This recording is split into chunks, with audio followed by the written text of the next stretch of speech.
Ocarina of Time opinions are like chili recipes. Everyone's got one, and no two are the same. So here's mine.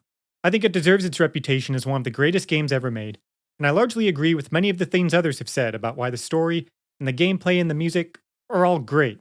But here's my issue. There are lots of games, even other Zelda games, that have all of those things. Great gameplay, great story, all of that. But they don't have Ocarina of Time's legendary reputation. They're not goated. So clearly, just hitting those competencies isn't enough to make a goated game. So what's the difference? What does Ocarina of Time have that those games don't? What makes a game goated? I think I have at least part of an answer, and unsurprisingly, it's not just one thing, but a combination of many different things. Lots of nuances in how the game was put together that are really difficult to capture in sort of the more usual style of analysis. Basically, I'm going to run through them in no particular order, since they mostly stand on their own, though they tend to fall within a couple of broad themes. Namely, that Ocarina of Time feels very substantial and significant, and that it consistently surprises and engages the player throughout its entire playtime. So, first, on the subject of feeling significant, Ocarina of Time really feels like the video game analog of what we would call a blockbuster in movies. And there's a lot that goes into that. Obviously, the game had a huge marketing campaign, it was pushed a lot, and its story also contributes to this feeling. It's this grand fantasy epic. And I think that's a lot of why the sequel, Majora's Mask, doesn't feel like as much of a blockbuster despite their other similarities, because the story is smaller and more low key. But one thing I never really hear people talk about is how, well, okay, let's look at the word blockbuster, right? The term was originally coined to describe a movie that is a huge financial success at the box office, but it quickly evolved from a simple label of financial success to more of a genre descriptor of the types of movies that tended to become financial blockbusters, regardless of how they actually perform. That's why there can be such a thing as a failed blockbuster. And to my mind, one of the defining features of these kinds of movies is that, in their quest for financial success, they try to provide a little bit of everything for everyone. There's action for the people who want that, there's drama, there's usually a romance in there somewhere, there's comic relief, there might be sci fi or fantasy elements, etc. In a way, you could say that there are multiple movies in one, and I think that's a big part of what makes blockbusters feel like special events. Like they're more than just a regular movie. And I would argue Ocarina of Time is the video game equivalent of this. Not just in the narrative sense. I'm not just saying this because the story has elements of action and romance and comedy, although it does have all those things, but more importantly because it feels like multiple games in one. A game of games, or a composite game, if you will. It's a game with multiple gameplay systems, which, considered separately, could have been their own individual games. These systems are independent of each other, yet they're blended seamlessly together into a smooth, integrated experience. You've got the third person 3D action combat system with the lock on feature, which Ocarina of Time basically invented. At the same time, you've also got a system where you look around, aim, and fire projectiles from a first person perspective, like a first person shooter game. There's a system where you can play a musical instrument, like in a music or rhythm game, and it's even got a fishing game that's pretty mechanically comparable to other full fledged fishing games of the time. If you wanted to get really granular, you could push this further. The horse riding is reminiscent of vehicle or racing games, the horseback archery is a rail shooter game, you navigate maze like dungeons and solve puzzles like in a dungeon crawling game, and you go around exploring towns, interacting with NPCs, receiving quests and the like, just as you would in an RPG or adventure game. There's even a stealth section. This isn't just variety within one particular style of gameplay, it's multiple separate gameplay systems blended together. And this blending of genres and systems, I think it does widen the appeal of the game, and it makes the game feel ambitious and significant. But another thing it does is it leads us to place the game in the same mental category as other big iconic works in other media. I already mentioned movie blockbusters, but we also see the very same trend in music, for example, where the biggest hits tend to be what the industry calls crossover hits, which blend multiple genres. And we can see this in other video games as well. For example, Final Fantasy VII, which came out around the same time as Ocarina of Time, and has a similarly legendary reputation. I always heard people talk about chocobo racing, chocobo breeding, Fort Condor, the Gold Saucer, all the mini games that game has, as much or maybe even more than they would talk about the main game. Halo, which came out a few years later and is also widely considered a GOAT, was notable for being one of the first games where you could seamlessly transition from on the ground first person shooting into driving or flying a vehicle around or manning a gun turret. And it was so well received that every shooter for the next decade had to have obligatory vehicle and turret segments.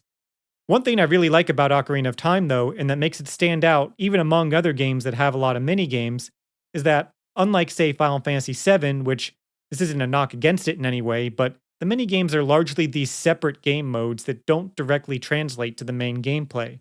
But in Ocarina of Time, all the mini games, except the fishing, are actually just ways to practice gameplay systems that you use during the main adventure.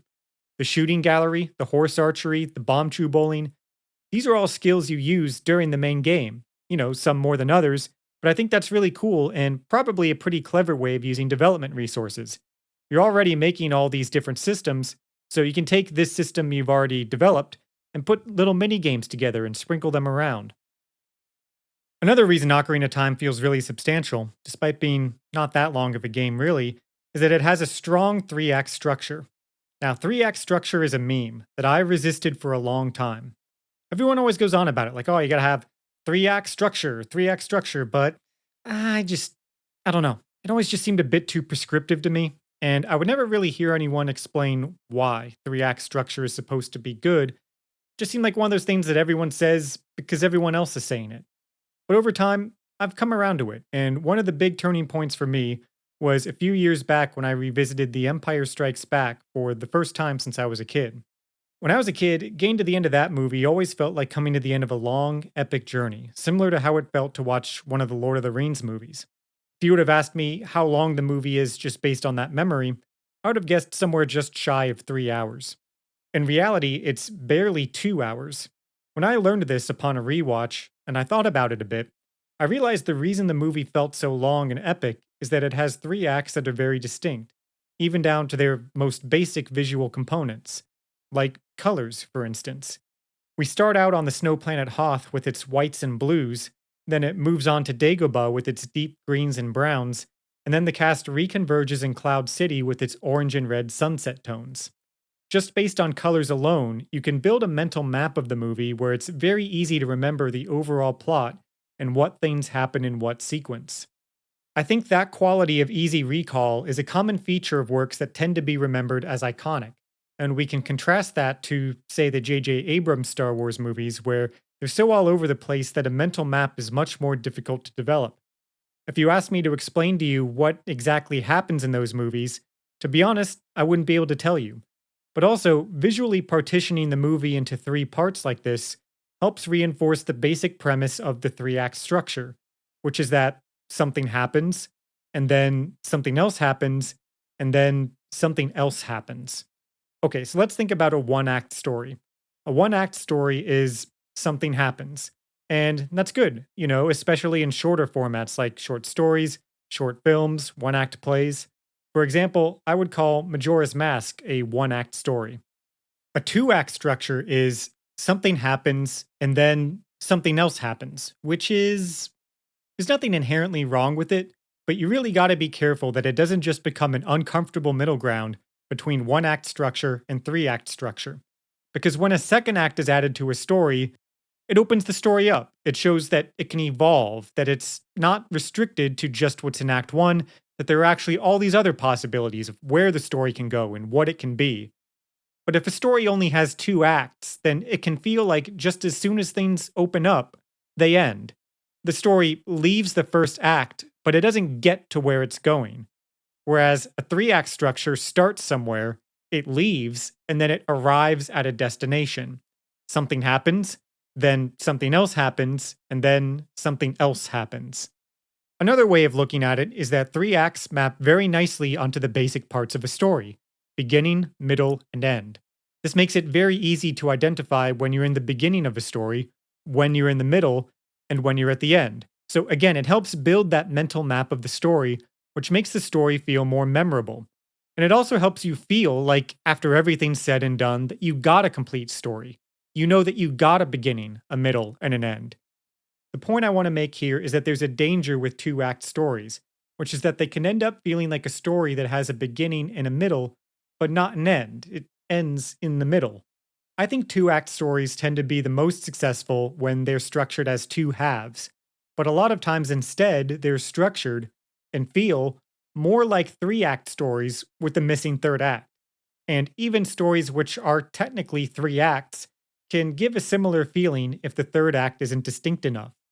I think A Link to the Past and many of the subsequent Zelda games that copied its story structure have the same issue, where they have either weak or non existent third acts. I would call A Link to the Past a two-act game. You have the light world and then the dark world. You could maybe consider Ganon's Tower a third act if you really wanted to, but it's really just a level. That's a common thing you tend to see in a lot of games. They'll have a final level instead of a final act, but those aren't the same thing.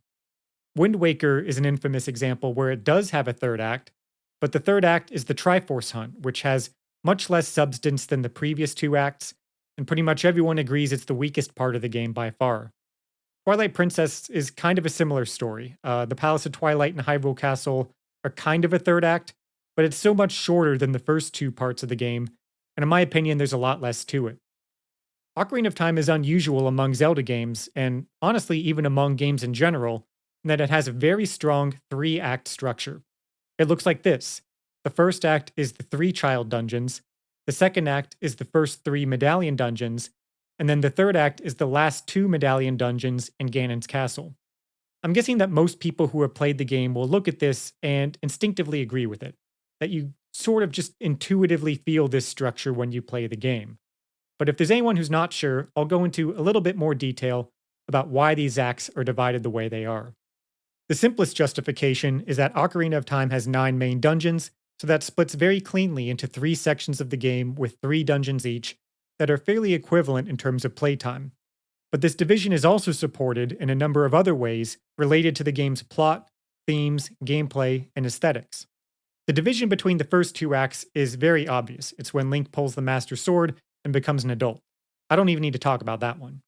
In comparison, even though I feel like the divide between the second and third acts is just as strong, it's more implicit, and it makes itself felt not through a specific turn of the plot, but instead through the fact that the third act breaks many of the patterns established in the first two acts.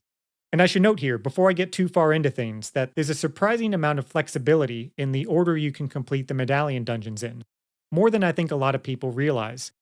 However, the order I'm showing here is considered to be the official order.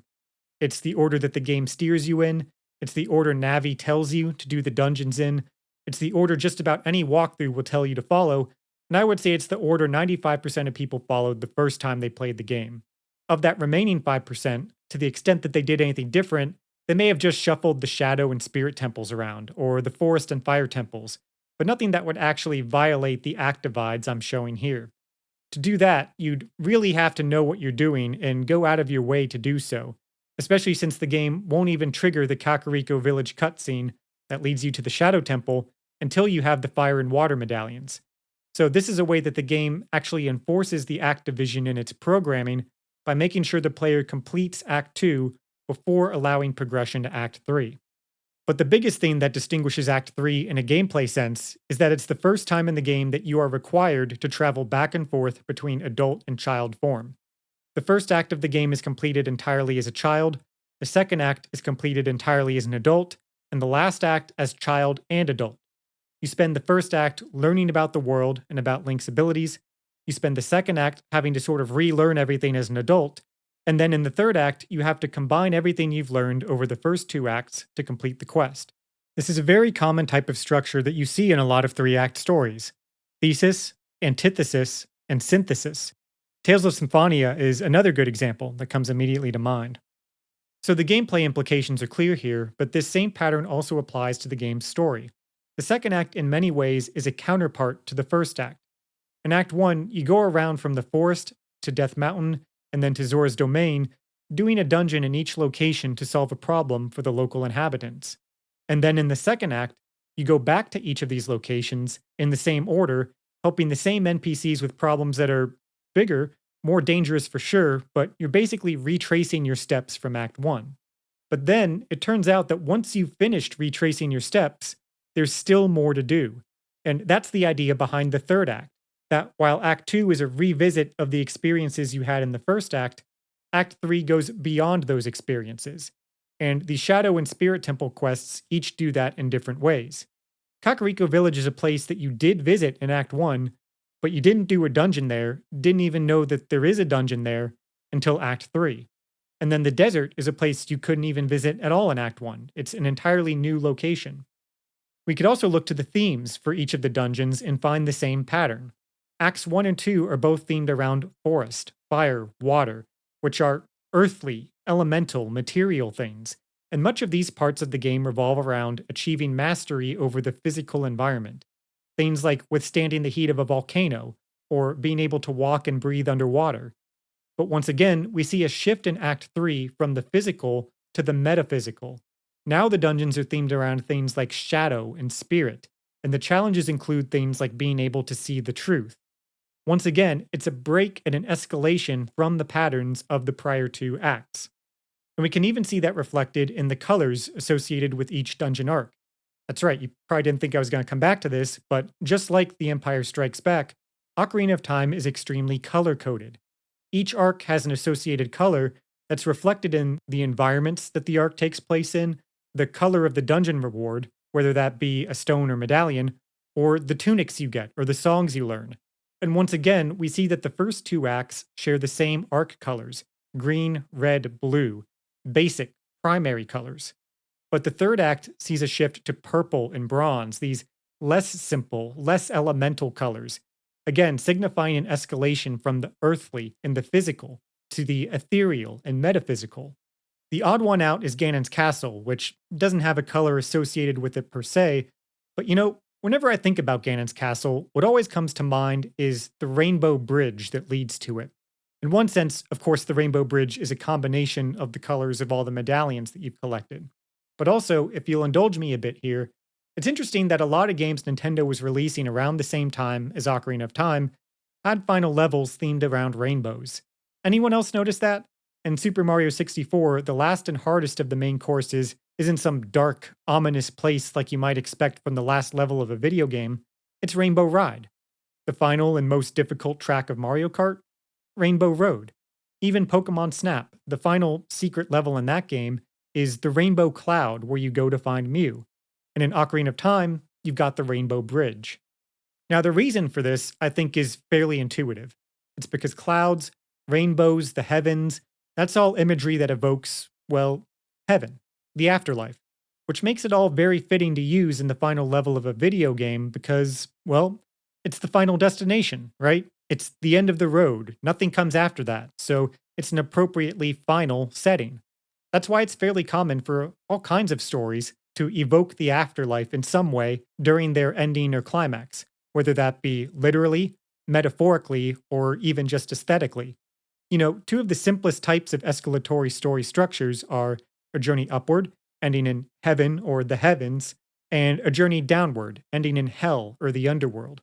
And with that in mind, it's kind of funny that Mario games tend to end up either up in the clouds, on the moon, in rainbows and the like, or in fiery subterranean castles filled with lava. And meanwhile, Ocarina of Time has both. Ganon's castle floats over a lake of fire, evoking hell, while the six sages create a rainbow bridge leading to it, evoking heaven. This afterlife flavor makes it right at home in the game's otherworldly, metaphysical third act. One last thing I want to mention: Ocarina of Time has 3 acts, but if you notice, each act can also be broken down into 3 parts. In other words, it has a nested 3-act structure where each individual act has its own beginning, middle, and end, which makes them feel fairly substantial and complete all on their own. I can't tell you how many times I've heard or seen someone say that after completing the 3rd child dungeon and heading to the Temple of Time, they thought they were on their way to go beat the game. They thought the game was almost over. And then the Forest Temple feels like a new beginning, starting over as an adult. The Fire Temple feels a fair bit like a middle chapter, and the Water Temple, it doesn't inherently feel like an ending per se, but if you notice that you're retracing your steps from Act 1, then the Water Temple is the last dungeon that fulfills that pattern. So even if you noticed from the pause screen that there are still 2 more medallions, everything after the Water Temple is still sort of covered by a veil where you don't know what comes after. So in that sense, it feels like an ending to that part of the game. And then in Act 3, obviously Ganon's castle has big finale energy. So having 3 acts, each with their own beginning, middle, and end, makes Ocarina of Time feel kind of like a trilogy. Or it's got a bit of that energy, and that's part of what makes the game feel so grand and epic, even when, again, there are much longer games out there that still don't manage to capture that feeling. And this makes a very good case that a story's structure influences how we perceive its size and scope just as much or maybe more than simply how long it is. One really exceptional thing about Ocarina of Time is its sense of escalation. There are a lot of games that tend to fall into ruts or just spin their wheels where the content gets very samey and you're not really super invested in what you're doing in the moment. You're just trying to get to the next part where something interesting happens. A lot of games are even explicitly structured this way, where they have a big story beat and then, some number of missions that you can do in any order. And then after you finish all those, you get the next big story beat and so on and so forth. So the games end up having a fairly small number of escalatory milestones sprinkled in between these longer stretches of fairly static gameplay. Even other Zelda games can be like this. Not to pick on them, but the divine beasts in Breath of the Wild don't really escalate over each other, nor do the mirror fragment dungeons in Twilight Princess. But what makes Ocarina of Time so engaging to play is that the game is constantly escalating in countless ways, both large and small, throughout its entire playtime. The Activisions I just talked about are, of course, big escalations in terms of gameplay, story, and thematics, but even within these acts, each individual sub-act also follows patterns of escalation. There's a lot to talk about here, so I'll just go in order, starting from the beginning of the game. A lot has been said about the Deku Tree and why it's such a good beginning dungeon. People talk about its three-dimensionality, and by now, people have even started talking about how all the enemies in the dungeon are immobile. They're either rooted in a single spot, or they're stuck on a wall. But the point is that they can't run around and chase you down. You can always back up and take your time to assess the situation.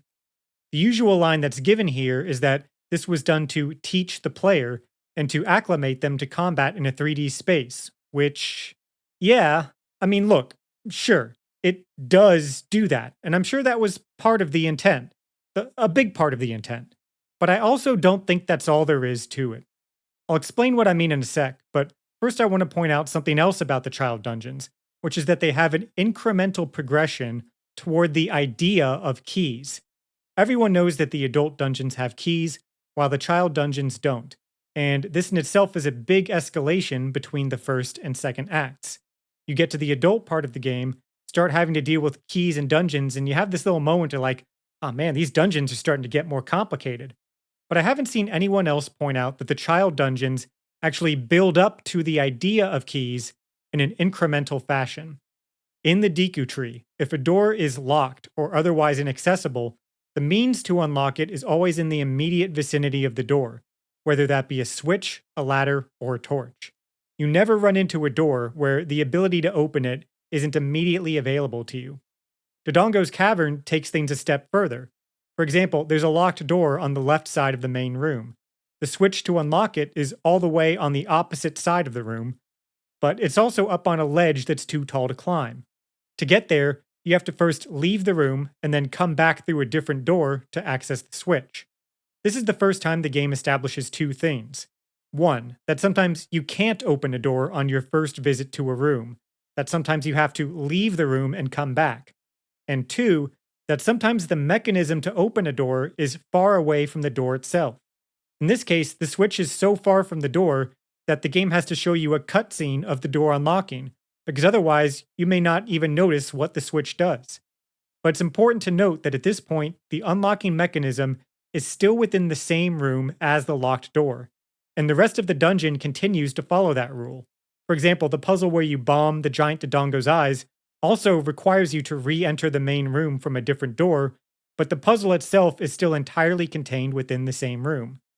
But the next dungeon, Jabu Jabu's Belly, takes things yet another step further. In this dungeon, there's a branching hallway where some of the branches are blocked off by tentacles.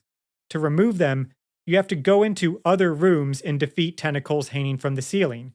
Each time you do that, a corresponding tentacle will disappear from the hallway.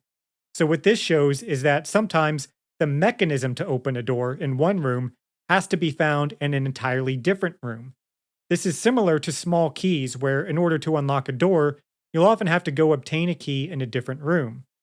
But there's still one important difference, which is that keys are fungible.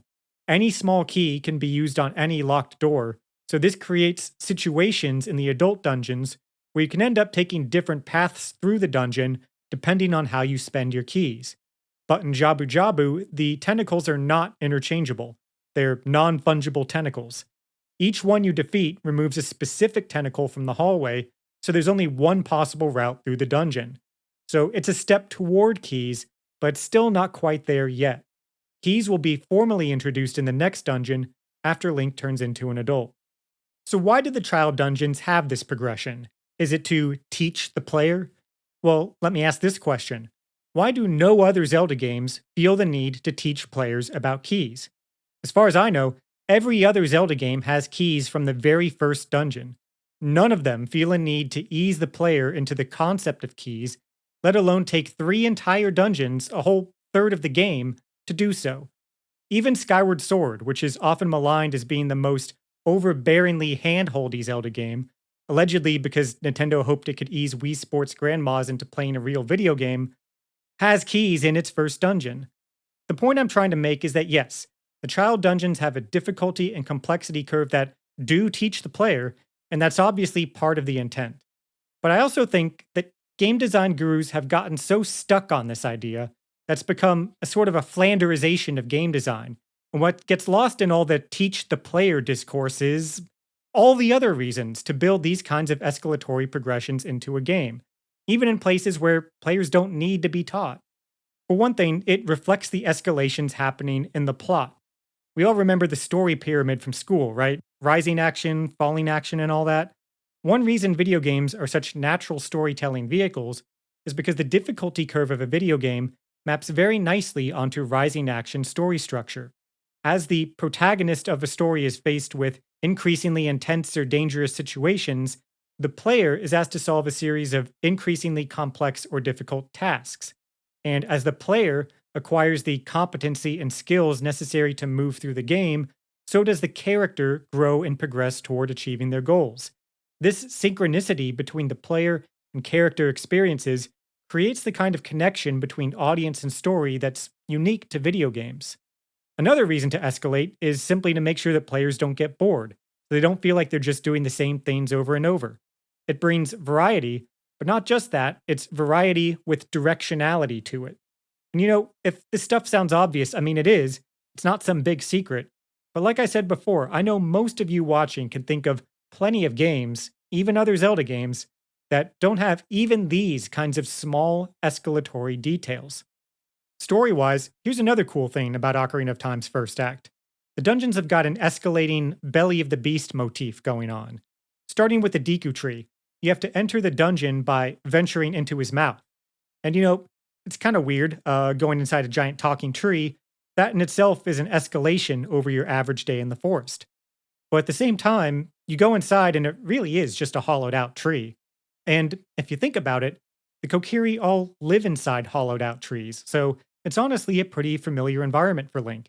You could say it's kind of like going inside a haunted house, where the house also talks to you, but he's your buddy, your father figure or whatever, and he's looking out for you. He's got a bit of a spider problem he needs help with. But in Dodongo's cavern, there's a similar situation where Link has to enter the mouth of a giant dead Dodongo. That's a bit scarier because unlike the Deku tree, the Dodongo is a monster. It is the kind of thing that could and would eat Link if it were alive.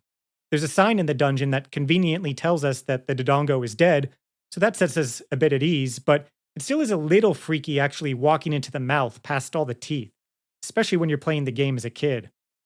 Jabu Jabu is yet another escalation on the same idea where you're, for the third time in a row now, asked to enter the mouth of a giant creature.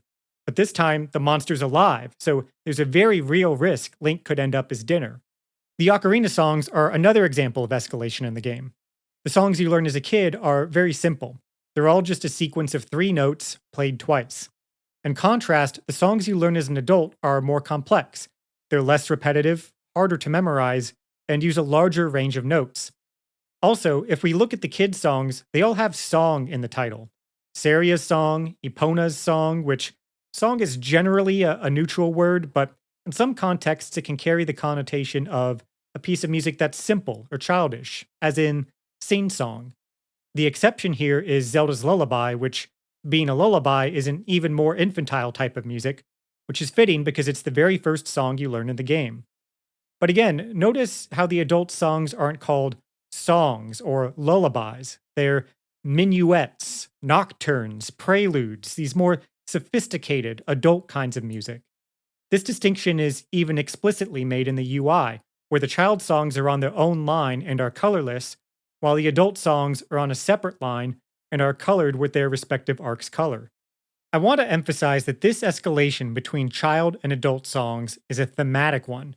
No player needs to be taught how to play Simon Says, especially when there's no time limit, no penalty for failure, and the game shows you which notes to play on the screen. It's not about guiding the player, it's all about the fact that music by and for adults is generally more sophisticated than music either for or by children. And we see proof of this in the Song of Storms, which is learned fairly late in the game, yet despite that, it follows the child song patterns because it supposedly originates from Child Link playing it in the past. So, song complexity isn't based on how far in the game you are. It's not about difficulty. It's about the distinction between adult and child. That's what makes the Song of Time really cool, and learning it is one of the coolest moments in the game, in my opinion. If you look at it, the Song of Time follows all the child song patterns. You learn it as a child, it's got song in the title, it's on the first row of songs in the UI, and it's a repeated sequence of three notes. But unlike all the other child songs, which are played rhythmically in those same three note groupings, the Song of Time's rhythm is two notes, then three notes, then one note.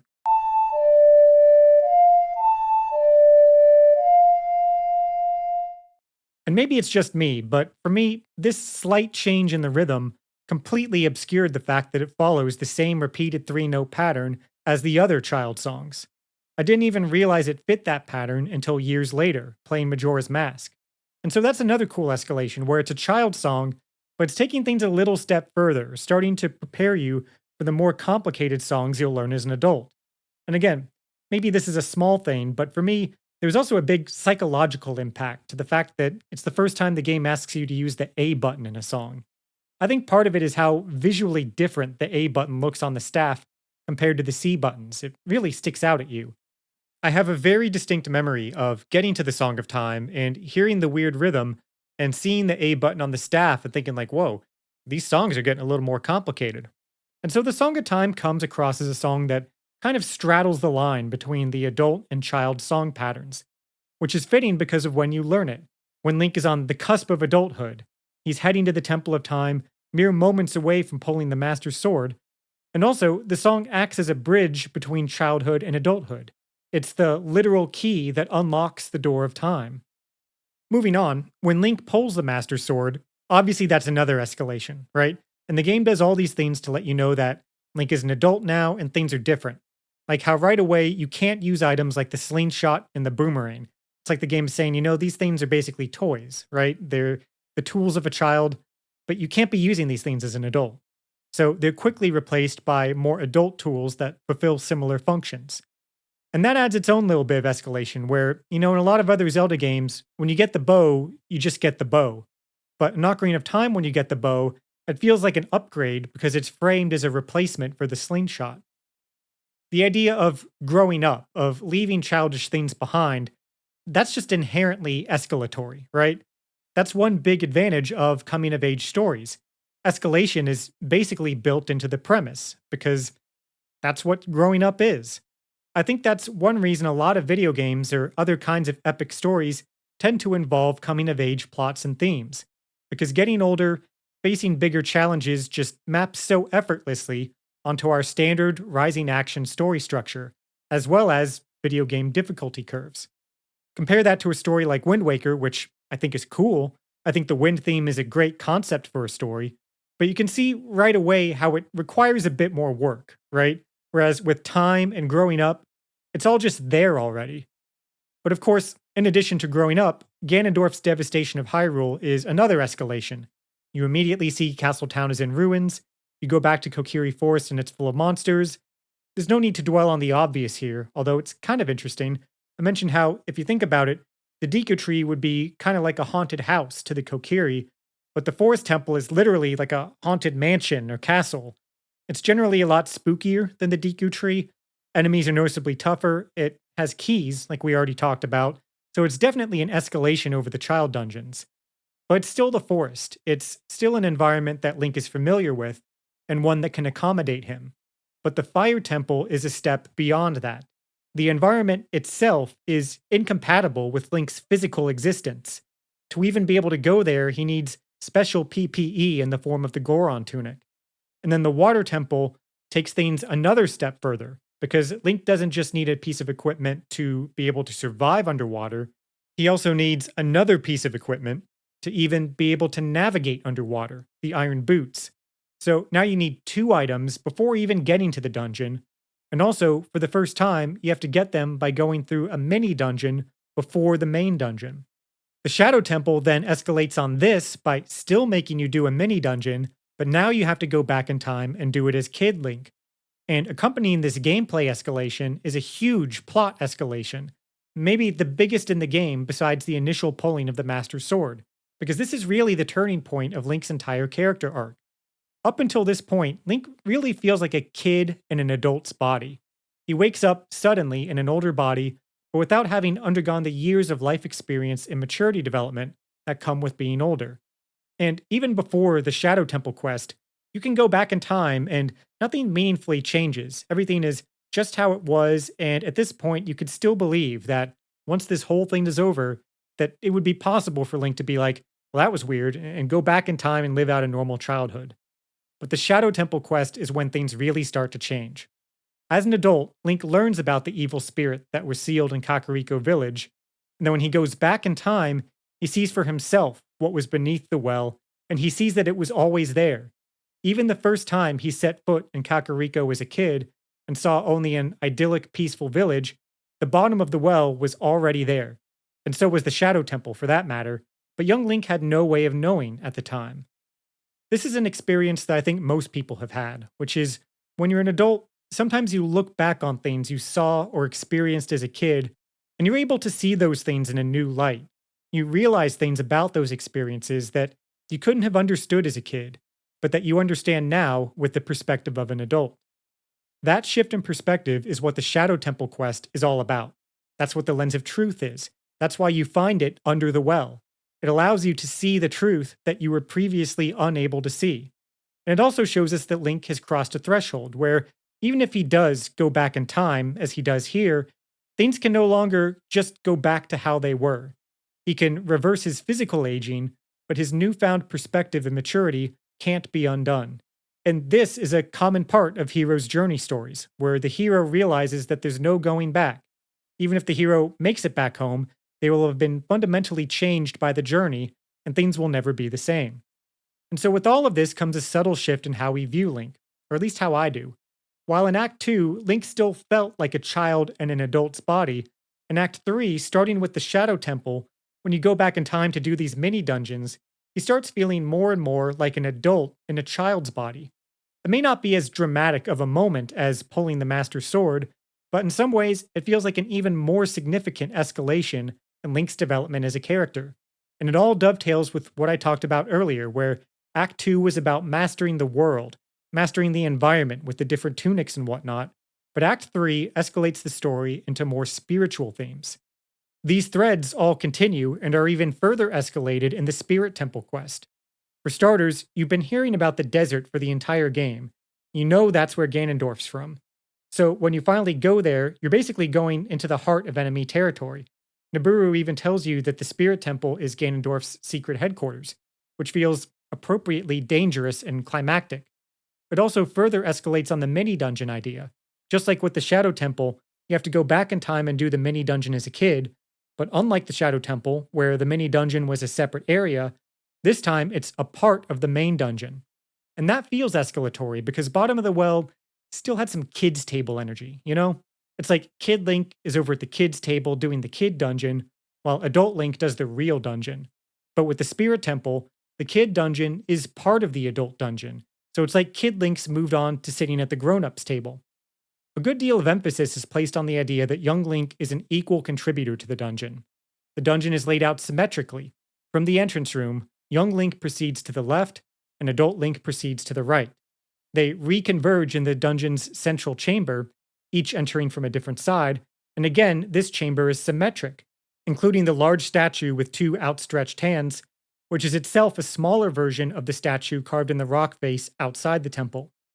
From the upper floor of this room, each Link goes up an identical set of stairs to identical throne rooms, where they each fight the same Iron Knuckle mini boss. And it's worth noting that young Link's Iron Knuckle is not in any way nerfed compared to the one adult Link has to face. It's the same enemy, and arguably harder, since young Link has to fight it with worse equipment. After each Iron Knuckle is defeated, Link goes out onto one of the outdoor statue's two hands and gets a key item. The point here, again, is symmetry, and the idea that Child Link's portion of the dungeon is not any less difficult than adult Link's. That young Link is basically doing an adult level job here. And the owl says exactly that when you go out onto the statue's left hand after being the Iron Knuckle. He tells Link that he has fully matured as an adult. This is the culmination of what began in the Shadow Temple, with Link's child and adult personas merging as Link matures into a complete person. And that's what the Spirit Temple is about, two becoming one. That's what Twinrova is, two contrasting halves that merge into one being. That's why the dungeon is symmetrical. That's what the mirror shield is, image and reflection, fire and ice, child and adult, sun and moon.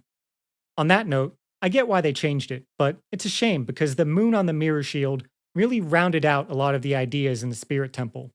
For starters, you know how I mentioned that Ganon's castle is evocative of the afterlife? Well, the other third act dungeons foreshadow that, each in their own way. So the Shadow Temple has sort of evil and sinister vibes. It's reminiscent of hell, but it's not quite hell, right? It's a bone zone, a crypt, a mass grave, whatever you want to call it. It lies just beneath the ground, but it's not all the way down in the underworld. It's the resting place of the dead on Earth. But in that way, it sort of anticipates the more hellish vibes that come later at Ganon's castle. The Spirit Temple does the same kind of thing, but in the opposite direction.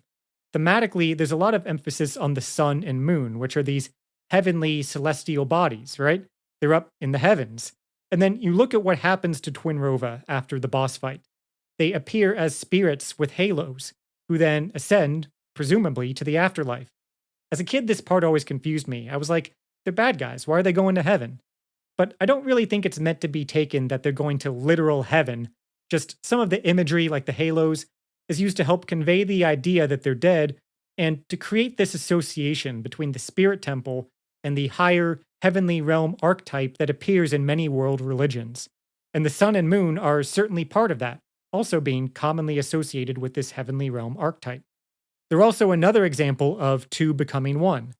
Many of the puzzles in the Spirit Temple require you to reflect the sun's light off the mirror shield's depiction of the moon, thereby combining sun and moon. My favorite of these puzzles is the one in the big central room, which, if you remember, is symmetrical. To one side is the child portion of the dungeon, to the other side is the adult portion, and the way forward to the boss is through the face of the big statue, which is right down the middle of the chamber. And the way you open it is by reflecting light off the mirror shield onto the face of the big statue, which then dissolves and crumbles away. Faces are often figuratively associated with identity and the self. So, especially with the character stuff going on with Link, there's something evocative to the idea that you hold a mirror up to the giant face and it dissolves after seeing its reflection. And then you walk through this path down the middle that you could interpret as a sort of merging of the child and adult paths. Now, do I think there was a specific symbolic intent there?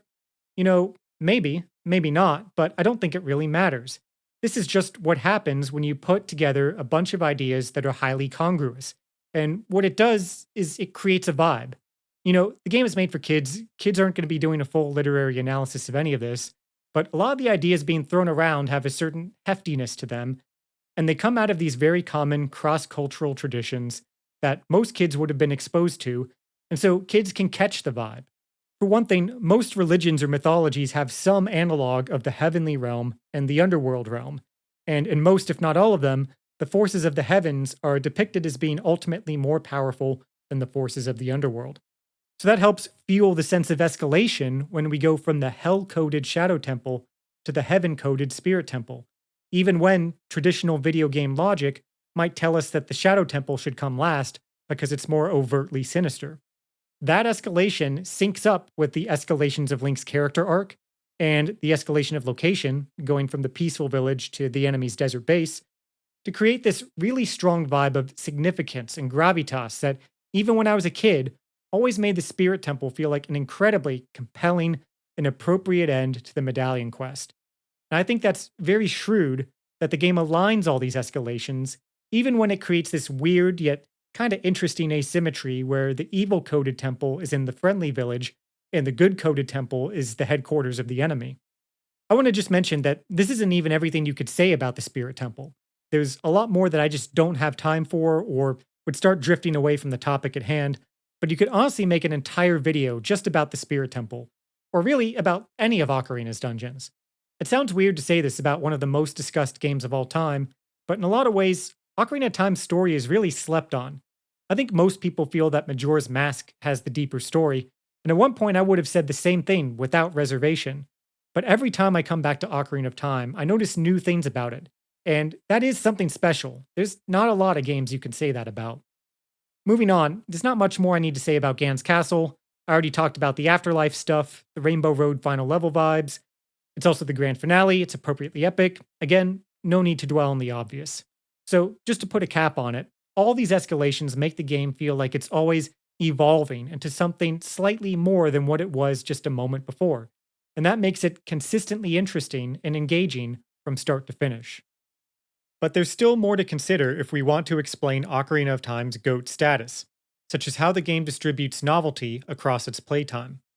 There are a couple ways games can fumble the ball when it comes to novelty, and one of them is when they front load the novelty too much. An example would be like if you're playing a shooter game, and by the time you're a quarter of the way through the game, you've already seen all the different guns. Then the only novelty left is seeing all the levels, but if the levels themselves aren't particularly interesting, if they're kind of samey, then maybe the game is still fun, but it kind of loses its ability to surprise you. Zelda games are generally pretty good about not front loading novelty too much. The Zelda structure means that every dungeon, you're getting a new item, new puzzles based on that item, new themes, and new enemies based on the theme, etc. So you're getting a constant stream of new ideas from start to finish. But there's another thing that can happen where games distribute novelty too symmetrically. For example, there are a lot of video games that progress something like this. You start out with like a level 1 sword, level 1 shield, level 1 armor, right? Then about a third of the way through the game, you get a level 2 sword, level 2 shield, level 2 armor. Then 2/3 of the way through the game, you get the level 3 sword, etc. There's novelty in that you're getting new upgrades, and there's escalation, but you get them on such a regular schedule that you could almost set your watch to it. How many times have you played a game and started thinking, I'm about due for an upgrade any minute now?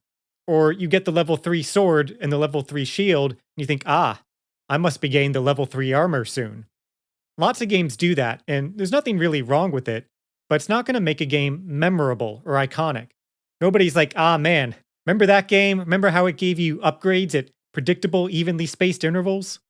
What people remember is all the times games surprised them, or times they felt excited anticipation, wondering what would come next. And Ocarina of Time does give you that sense of anticipation, I think in part because of how asymmetric it is. Let's look at the item progression, for instance.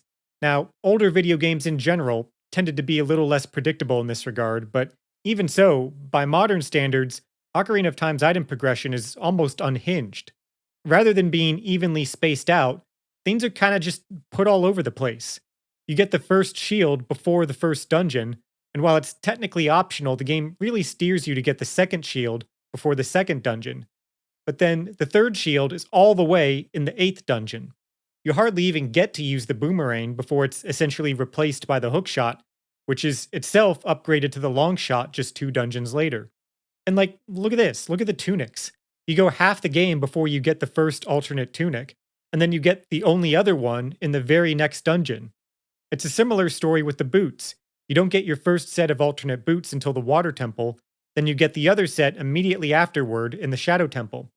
And once again, with the gauntlets, you get the silver gauntlets in the final regular dungeon of the game, which then get upgraded in Ganon's castle. You can never really predict or metagame what you're going to get next in Ocarina of Time. It could be an upgrade for an item you literally just got, or it could be something entirely new. Notice how it doesn't front load all the item types either. Some games would introduce all the basic item types up front, then for the rest of the game, all you would get would be incremental upgrades to those items. But Ocarina of Time keeps dripping entirely new categories of item pretty much all throughout the game. Another really cool thing is how Ocarina of Time has a 3-act structure, but its content isn't organized too strictly according to its acts. There are lots of games where acts become these overriding organizational principles, so the act divides become rigid barriers separating different kinds of content. So novelty becomes telegraphed because when you're in the middle of an act, you know that the content immediately in front of you is going to be mostly similar, and that nothing too crazy or new is going to happen until you get to the next act transition. But Ocarina of Time has all these small asymmetries or ways that content crosses the act divides. A few of them I've already mentioned, like how the Ice Cavern anticipates the kid mini dungeons in Act 3, how the Song of Time anticipates the adult Ocarina songs, or how you can get the Hylian shield as a kid. In fact, there are quite a few items with similarly flexible timings that cross act divides. There's also the fact that the act divides aren't points of no return. The Kid Link content isn't confined to Act 1, you can go return to it, and Act 3 actually brings it back and introduces new Kid Link content. We can also look at the distribution of how the game introduces new areas. After the Deku Tree, you leave the forest and the world opens up dramatically. Almost every major area in the game is accessible at this point. And getting to the next dungeon requires you to go to many new places. Castletown, Kakariko Village, Goron City. Even the day and night cycle is something new that you don't experience in the forest. There's the whole sequence of sneaking into Hyrule Castle and meeting Zelda, not to mention all the optional things you're probably going to do at this point, like going to Lon Lon Ranch or Lake Hylia. Comparatively, going from Dodongo's Cavern to Jabu Jabu is not nearly as big of an expansion. There's much less to do before the dungeon, and it only opens up 2 fairly small new areas.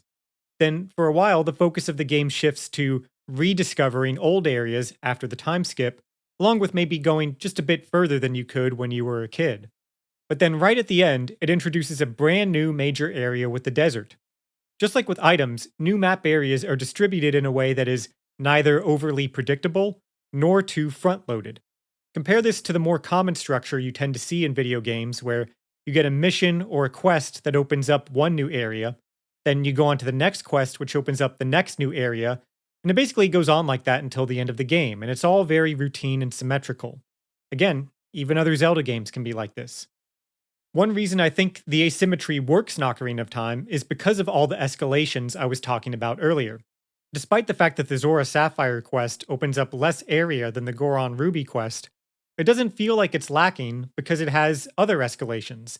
The escalation in the Belly of the Beast motif, the more complex dungeon layout, even the extra gimmick where you have to chaperone Ruto around. So the game is always escalating, but it doesn't always escalate in the same way, which helps keep it unpredictable.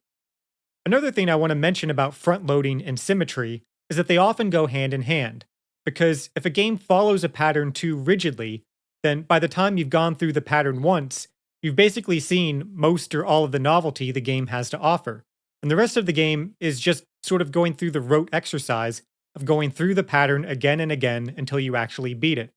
You ever feel like that when playing a game? You get to a point where it just starts to feel like you're checking boxes off a list, like you've seen the whole game and beating it is just a formality. To me, Breath of the Wild was kinda like this. The first part of Breath of the Wild really recaptures a lot of the magic of Ocarina of Time. Doing the first Divine Beast quest, especially if you went to Zora's domain first, which the game gently guides you towards, there are all kinds of things carefully placed either on or just off the beaten path designed to drip feed you new ideas, new systems, new mechanics. But once you complete your first Divine Beast, you find that all the others play out pretty much the same way. The same beats, the same set pieces in the same order, with minor variation but little that's truly new. Tears of the Kingdom is even more infamous for this in some ways. Like, the one thing everyone brings up with that game is how it makes you watch that one identical cutscene after every dungeon. This is a case of novelty being too front loaded as a result of the content being too symmetrical. And this is why some people, myself included, felt kind of bait and switched by the trailers for Breath of the Wild and Tears of the Kingdom.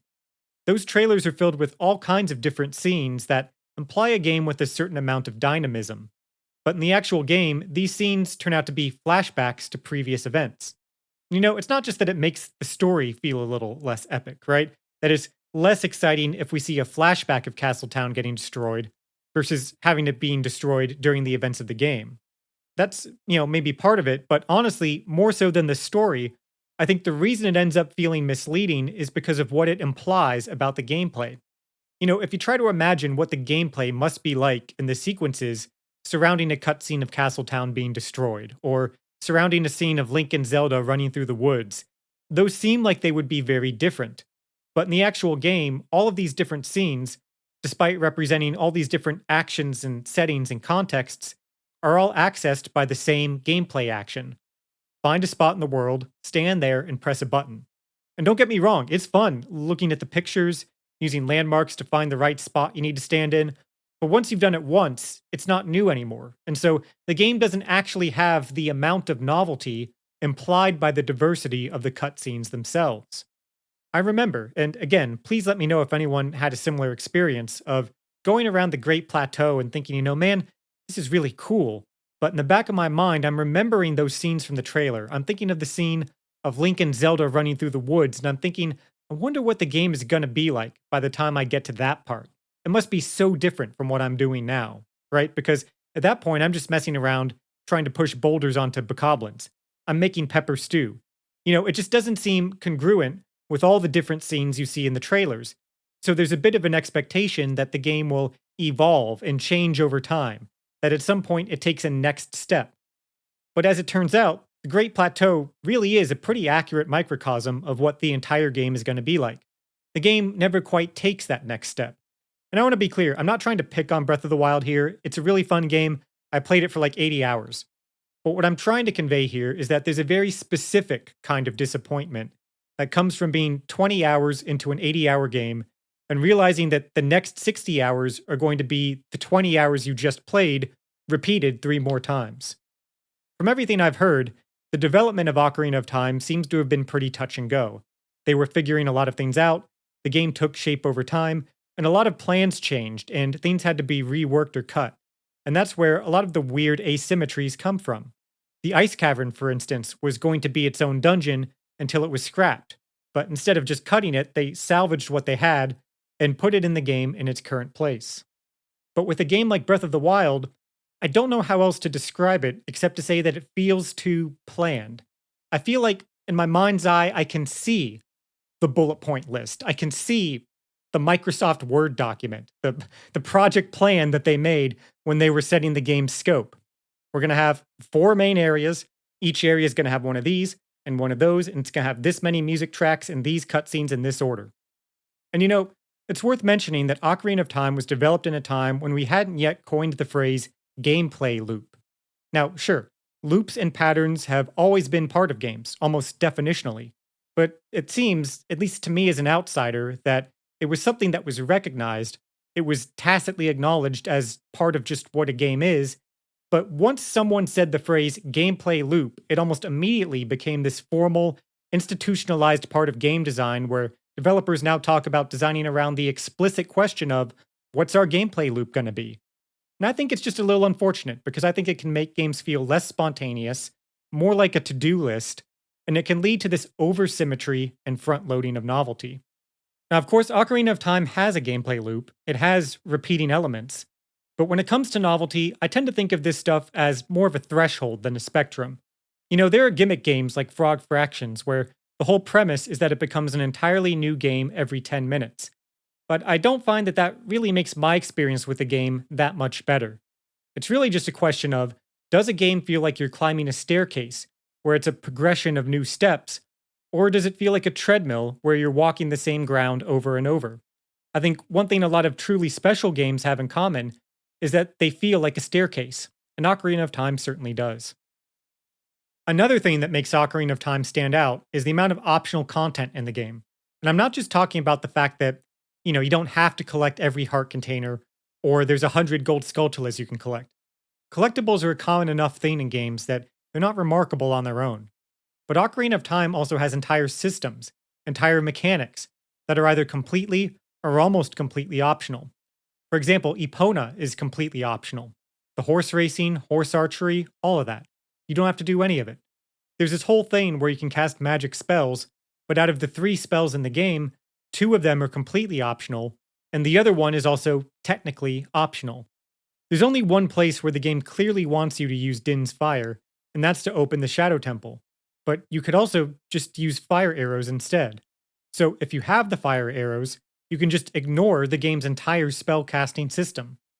Conversely, there are a few spots in Ganon's castle where fire arrows seem like the intended solution, but if you have Din's Fire, you could use that instead.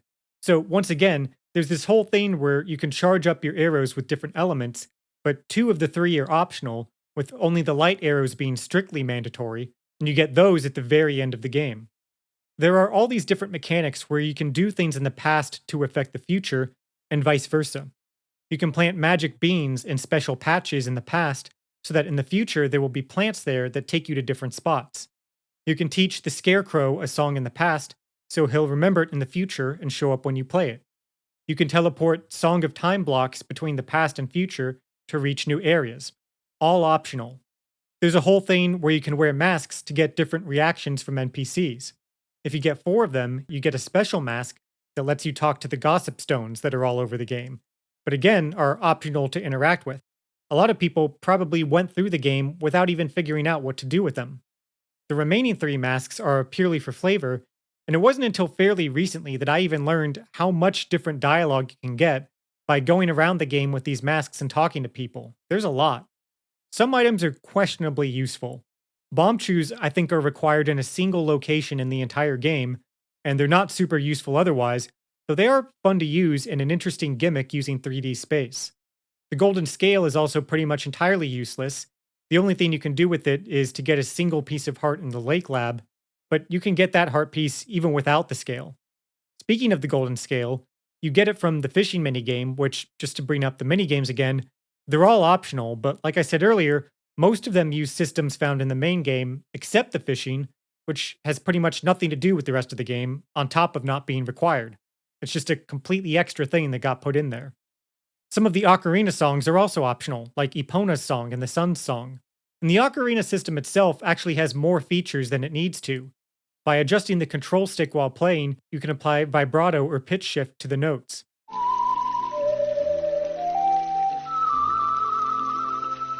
This is never required to play any of the songs, and the game doesn't even tell you about it. But it adds more depth to the ocarina playing, and it almost invites you to try to freestyle on your own, outside of the songs that the game gives you. In fact, if you look online, you can see lots of videos of people doing just that, especially with Majora's Mask. Here's another really cool one, Deku Nuts. I feel like people don't talk about how cool Deku Nuts are.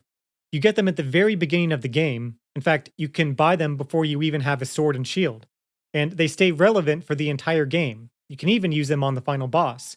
But you don't ever have to use them once, and all they are is an extra combat option that's not tied to your sword or other key items. It's such a simple thing, but that's what makes it so crazy that Zelda games never did anything like it again until Tears of the Kingdom. When it comes to all this optional stuff, Ocarina of Time reminds me of another game released around the same time that also finds itself on many greatest of all time lists, and that is Castlevania Symphony of the Night. That game, maybe more than any other, feels like a case where the developers threw in everything but the kitchen sink.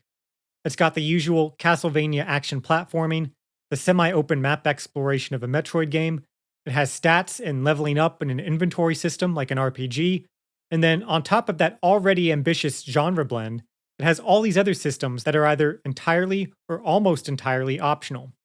There's a system where you get familiars that will attack enemies, provide benefits, and interact with the environment. You can also level up these familiars, and they gain more abilities as they level. The game has hidden spells that you cast by doing fighting game inputs. There are also synergies between different items, not mentioned anywhere in the game, that create unique effects or provide new spells. All of these things are completely optional. Alucard can transform into three different forms, one of which is entirely optional, and each form can be upgraded with different abilities, many of which are also optional. Many of the game's items are optional, and some aren't even that useful, like the one that makes you not take damage from water. Not only do you probably find it after you've mostly explored the water sections, there's not much in the water even worth finding. And I feel like, in a strange way, the more trivial or useless something is, the more impressive it can seem, because by the time you find an item that literally the only thing it does is make Alucard's sprite 1 pixel taller, it's more likely to make you go, wow, this game has everything, right? Like, what didn't they put in this game? That feeling of abundance is one of the main ways that optional content brings value to a game. It's just true that more is often perceived as better. It's the same idea behind infomercials offering you a product for $10 than saying they'll throw in another one for free. In reality, you're buying two items for $5 a piece, but that doesn't sound as enticing as getting one for free. Symphony of the Night is so good at this. It takes things like items dropping from torches, damage numbers appearing when you hit enemies, enemy names popping up on screen, things you would ordinarily take for granted as just part of the game, and it ties them to optional items for you to find and collect in the world. That just instantly makes the game feel bigger, even if there's little functional difference from if these were just options in a menu. It's basically free money. You could think of a video game that's 40 hours long, and that's pretty long, right? That's a lot of content. But if all the content is mandatory, if the game has exactly what it needs to get from start to finish, no more and no less, then no matter how long it is, it can have the feeling of a minimum viable product, so to speak. But if you take that same game, roll a set of credits at the 20-hour mark, and then call the subsequent 20 hours a post game, suddenly that feels a lot more like, wow, look at all this stuff they put in the game. It's like the infomercial thing. Symphony of the Night actually does something pretty similar. You explored the whole castle, you think you're about to fight the final boss, but then the game whisks you away to the inverted castle, an entire second map that it hid from you up to that point. Besides just making games feel abundant, optional content can also, for lack of a better way to say this, it makes games feel less like putting shapes into holes. Now, if you really break it down, that's what a lot of video game genres basically boil down to. Even action games can be like that. This attack you're supposed to parry, that attack you're supposed to dodge, etc. Point and click adventure games are probably the most undisguised version of this, where they're basically a series of matching the correct item to the correct situation. I mean, in some cases, the puzzles can actually involve putting literal shapes into literal holes. But of course, if everything lined up perfectly one to one, a game wouldn't be very engaging. That's why point and clicks will often use a number of techniques to obscure the shape and hole dynamic. One of which is just to include red herrings, items that have no purpose except to dilute the pool of useful items. Symphony of the Night is once again a great example of this, despite being more of an action game. You know, half the weapons you can find in that game are totally worthless. Like, there's no reason you should ever use them over other weapons that are available to you. It almost makes you wonder why they're in the game except to be a trap for players, but that's exactly why it's cool. Because it adds this extra dimension where having to figure out which weapons are good actually becomes part of the game. And so, especially in a game like Zelda, which has a lot of puzzle solving, or cases where you need to use specific items in specific situations, having optional items, optional areas, or optional mechanics goes a long way in making it feel like you're not just putting shapes into holes. Because it turns out that some shapes fit multiple holes. Some holes accommodate multiple shapes. Some shapes don't even have a hole. One of the most consistent criticisms you'll see of Twilight Princess is that it has too many items that only have one specific use. The most famous example is the spinner, which can only be used on special tracks, and these tracks only exist to be used with the spinner. So the shape and hole dynamic in that game can feel pretty simplistic at times. Of course, one way to address this would be to give the items some alternative uses, but I also feel like having more optional items would have done a lot to mitigate this feeling. As it is, Twilight Princess has almost no optional items. Just the Hawkeye and the rupee armor? I think that's it. And it's interesting, one reason I bring up Twilight Princess is that I remember an old interview with the developers where they talked about how they came up with the idea of the item wheel. They observed that in other Zelda games, players would look at the menus in the UI, and they would be able to guess how close they were to the end of the game based on how filled up their item screen was. And with Twilight Princess, They wanted to keep players surprised. They didn't want them to be able to guess how far in the game they were. So they came up with the idea to put the items on a wheel that doesn't have fixed slots. It's a clever solution, and it shows that the Zelda devs really do pay attention to even these tiny little details of player psychology. But it's also just true that Twilight Princess needs this solution because of its lack of optional items. In Ocarina of Time, this really isn't as much of an issue because all the optional items make progress less predictable and less easy to measure. You can make it to the end of the game with quite a few inventory slots still open. Conversely, you can have a pretty full inventory screen and still have a significant chunk of the game left to play. Lastly, one of the most extraordinary things about Ocarina of Time is its incredible level of audiovisual appeal. Starting with the camera. There's a pattern you tend to see whenever a new artistic medium is born, or even a new tool is developed within a medium.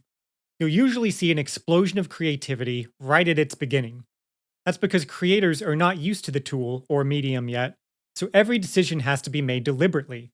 They have to put a lot of thought into how they're going to use the tool to achieve the desired effect, or to do things that previously weren't possible.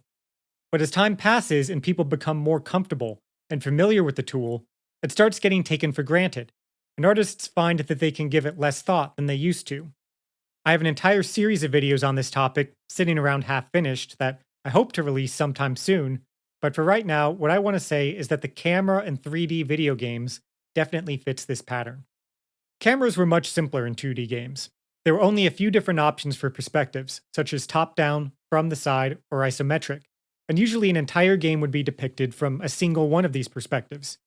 But when games moved into 3D, suddenly developers had to think about where to put the camera in a 3D space, how to orient it, how does it move, when do we change shots. You had a bunch of designers and programmers who now had to start thinking like movie directors, in many cases without any real background in that skill set. For that reason, you saw a lot of diversity in how early 3D games grappled with the camera question, and the results were often really interesting. Over time, though, as people figured things out and the camera became just another part of the workflow, you get the sense that developers give it less thought, as games have settled into something more closely approximating a generic movie or TV style. Many modern games tend to look, at best, like a big blockbuster movie, or at worst, like a cheap Netflix series. But in the early 3D era, even big studio releases could have this weird sort of artsiness to them. And Ocarina of Time is a really exceptional example of this. For example, a lot of scenes in the game will have random canted angles like this. In cinema, these angles are usually used to convey unease or tension, and it lends the game a kind of a moody, artsy atmosphere that goes beyond what you might expect from a typical fantasy epic. I always think about this scene after Sheik is attacked by the well monster in Kakariko. The camera cuts between multiple angular shots here, including this cool one that places the well in the foreground in a pretty striking way. The camera also never lingers in one place for too long during dialogue scenes. It's always cutting to a different vantage point, or sweeping around something, or sometimes even just kind of wandering around. I'm guessing there are a couple reasons for this. One is that facial animations were still pretty primitive at this point. They could depict wide swings in emotion, but not really anything more subtle than that. So the characters' expressions tend to stay frozen a lot of the time. If the camera stayed on characters' faces too much, that could be pretty boring. Compare that to modern games, which tend to want to show off their sophisticated facial animations, often mocap from real actors, so the camera tends to focus a lot more on faces. Dialogue scenes will often follow a standard shot reverse shot setup, like you would see in a TV show or movie. Another reason that wouldn't really work in Ocarina of Time is that Link is a silent protagonist. So if Link doesn't talk, then there's no reverse shot, and you'd be stuck looking at the other character for the entire conversation. So I think the cutaways are a way to keep the shot pacing you expect of a dialogue scene, even when there's no real back and forth happening. I also think part of the motivation may have been just to showcase the 3D world that the developers created. If there's downtime in the conversation, why not? Just pan the camera around, show it off. Nowhere is this type of editing and shot placement used to greater effect than in the bridge scene with Saria, as Link leaves the forest for the first time. For many people, this is one of the most memorable moments of the whole game, and for good reason. The scene alternates between close-up shots of the characters and an almost voyeuristic viewpoint overlooking the bridge from a distance. It's an interesting case of the game juggling Link's dual role as a player surrogate on the one hand, and as a fully realized character on the other.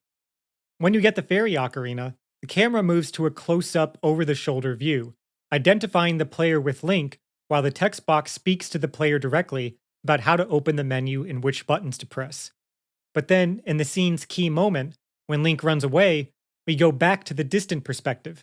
By creating the impression that we're a voyeur here, the shot conveys a sense of character emotion outside player identification, the sense that we're getting a glimpse of Link's personality in an unguarded, candid moment. The distance introduces an element of ambiguity because it doesn't give us a good look at Link's face. And of course, Link doesn't speak, so the player has to infer what Link is feeling at this moment, why he runs away, why he has that little moment of hesitation before running away. For most of the game, Link isn't very emotive. Like I said, the facial animations in the game are pretty primitive, so a lot of times Link is just stone faced. When he does show emotion, it's usually in a way that mirrors the audience, like a look of surprise at a shocking development. So these moments where Link is emoting, but not in a way that's necessarily transparent to the player, are rare, and I think that's what makes this scene stand out to people. If you look online, you can see that people really love to share their own interpretations of this scene. My own take on it is that the distance of the camera also seems to suggest a sense of alienation or emotional distance Link feels from the forest and the Kokiri, contrasted with his closeness with Saria, and the conflict between those two things is reflected in Link's hesitation before he runs off. The script here is good and all, but if you close your eyes and imagine the scene playing out exactly the same way, except that it's shot in a more conventional style, keeping the camera close up the whole time, I don't think it would be nearly as effective as it is. Speaking of feeling like a voyeur, though, there are also lots of times where the camera follows the perspective of a particular character. There are scenes where we see through the eyes of Sheik, of bosses, or of Link himself. Now, the benefit of these shots is, first of all, they look cool. They bring some nice variety and flavor to the game's visual style. And I think they were probably also intended to help put you in the environment and immerse you in the 3D world. But what I find most cool about these shots is how they leverage a unique advantage of video games as a visual art form. Because these shots often involve pretty elaborate camera movements that would require a fair amount of effort to do in real life. For example, the most elaborate and also the most iconic and memorable of these POV shots is the opening shot of Navi flying through Kokiri Forest. This is a long, sophisticated shot that starts with Navi threading between Mido's legs before flying around town, showing us the level and stopping to look at various points of interest. On a real camera, this would be pretty logistically complex to pull off. It would require all kinds of cranes and dollies, but then there's this part where Navi bonks on a fence before backing up, shaking herself off, and flying through a small gap in the grating. And this is something you basically couldn't do at all in a live action movie without the help of visual effects. But in a video game, something like this is really not much more difficult to make than any other kind of shot, because you're not having to deal with physical equipment, physical space. Like for the fence effect, the camera just clips through the fence. Not to diminish the work of the animators or anything, but once you have a virtual environment like this, it's really not that complicated to just move a camera around in it. You can go to noclip.website and do it yourself right now. So, shots that would ordinarily be really expensive and time consuming in other forms of visual media become much easier to do. And Ocarina of Time really takes advantage of that to create striking effects. Again, this Navi sequence is something people remember for years and years after playing the game. And it's interesting that Mario 64 opens with a similar shot of Lakitu flying around Peach's castle. Both of these shots seem to be saying something like, "Welcome to the world," and they both follow characters that are linked to their game's camera. Lakitu because he controls the camera in Mario 64, and Navi because she controls Z targeting. And so right out of the gate, both games are using these sequences to try to get players to associate the camera with these characters. It really shows that Nintendo at this time was thinking very deliberately about how they utilized the camera. And games just don't really seem to do this kind of thing anymore. Even modern Nintendo games tend to opt for the more generic movie style. But even for the era, Ocarina of Time pushes this kind of stuff more than most. And this is just talking about the cutscenes, but the normal gameplay camera in Ocarina of Time can be pretty interesting as well. Most of the game is played from a standard, behind-the-back third-person perspective. But there are some instances where the game shifts to a fixed or semi-fixed camera perspective. And often in these areas, the environment shifts as well, from being real-time rendered to pre-rendered. And even within these areas, there's some variation in how the camera operates. For example, in Castletown, the camera is fixed in the center of the town square and will rotate 360 degrees to follow Link. In other areas, the camera may be locked to a particular angle. This is especially common inside buildings, but also the angle can change based on the room. Sometimes the camera is fixed at eye level, but sometimes it's not. Like in Link's house at the very beginning of the game, it's overhead. Sometimes the camera can move side to side, but only within a limited range. And some other building interiors just use the normal camera with real time rendering. It's a very case by case thing. Now, I've been told that the pre rendered areas were probably done that way for performance reasons. But even if it started as a necessity, it's clear that at a certain point the developers started using this to create certain effects. For example, the approach to the Temple of Time is locked to a particular camera angle. The angle is slightly upward facing, which makes the temple seem towering and impressive, while also framing Death Mountain prominently in the background. This creates another of the game's more memorable moments, where you step outside the Temple of Time after the time skip, and the very first thing you see, even before you see the ruins of Castletown, is the ominous cloud that's appeared over Death Mountain. This is one of those moments that everyone remembers, everyone talks about, and you know that pretty much everyone who played the game had more or less the same experience when they got to it. And it's kind of crazy to think that that effect is almost entirely a product of the camera here. It's interesting that Ocarina of Time is the only Zelda game that has this kind of heterogeneity in its environments and camera angles. Even Majora's Mask doesn't do this stuff. Everything in that game is real-time rendered. So it makes Ocarina of Time stand out. You know, it adds some nice texture and variety to the game's visual presentation that keeps things interesting. But even though it's unique among Zelda games, this kind of stuff wasn't that uncommon among other 3D games of the time. Think of like RPGs from this era, which would often have a certain kind of visual presentation for the world map, then a different presentation for the battles, and a different presentation still for the towns. I'm sure this was born out of many of the same technical limitations faced by Ocarina of Time, but the effect of it was that it gave these games a real sense of place. Locations in these games could feel very distinct, and often that could just be a result of the fact that they're literally rendered using different methods, or shown from different perspectives. And that's another thing you just tend not to get as much from modern games. I mean, it's great how seamless modern games can be. That brings a lot of value on its own. But one thing I hear people say pretty consistently is that they wish newer games could recapture that sense of place from earlier games. There's a lot of contributing factors here. I mean, you could have a whole other conversation about modern graphics pipelines, global illumination, stuff like that. But I do think a big contributor is the variety of visual presentation that older games could have. Moving on to sounds, lots of people have talked about the sound design in Ocarina of Time. There's lots of interesting stuff like how the game implements the Doppler effect, to the degree where people can play the game blindfolded. You can go watch any number of videos on the subject. The one thing I want to mention here is something I haven't seen anyone else talk about. I don't know, maybe someone else has, but I've never seen anyone else bring this up, which is the sounds that play when you advance the text boxes. When the game is showing you text or dialogue, various tones will play based on what's going on in the conversation. It's almost like a form of audio punctuation. This is like a comma. It lets you know that the thought or idea being expressed is ongoing. This is like a period. It lets you know that the current thought or idea has reached a conclusion. Unlike the comma, which plays when you advance the text, the period tone plays automatically when the text finishes scrolling onto the screen. In other words, when the speaker finishes speaking. Then this tone comes after the period, when the player presses the button to close the text box, functioning as a sort of player acknowledgement of the completed thought. There are also visual symbols accompanying these audio cues. The arrow goes with the comma, again signifying that the thought is going to continue. The square comes with the period, signifying a hard stop. What this is basically adding another layer of syntax. You have the textual syntax, which is words organized into sentences using punctuation marks like periods and commas. Then the sentences are organized into text boxes, and those are connected by the audio-visual punctuation of the symbols and tones. This is similar to how speech often implies syntax through inflection. For example, when pausing in the middle of a sentence or thought, people will tend to inflect their voice upwards. And when they reach a conclusion or stopping point, people will tend to inflect their voice downwards. So, in this way, the text box tones actually mimic an important aspect of human speech. And I feel like this has an impact because the story is told entirely through text. There's no voice acting.